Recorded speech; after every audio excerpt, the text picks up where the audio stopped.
Zeg Rocky, er is nogal wat verwarring in Nederland, hè?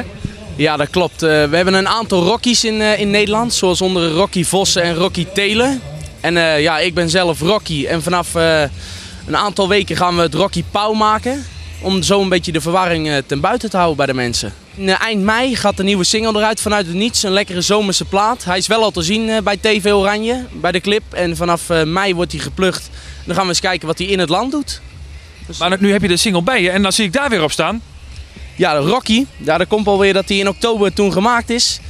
En ja, toen was eigenlijk, toen had ik er nog niet echt over nagedacht. En toen, dus dat is nog wel een klein verwarrend puntje, maar bij de volgende singles wordt het overal Rocky Pauw. Wat is voor jou de apres-ski hit van 2010?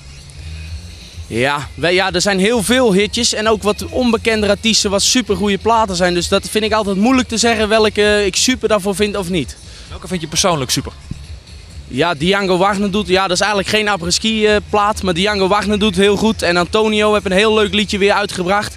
Dus ja, zo zijn er eigenlijk een heleboel die ik super vind eigenlijk, laat ik het zo zeggen. We gaan gewoon in Nederland natuurlijk weer verder. Ieder weekend staan er natuurlijk weer diverse optredens gepland. En ja, we gaan bezig, wil ik gaan met een nieuw album. Wat volgend jaar wil ik dat laten uitkomen.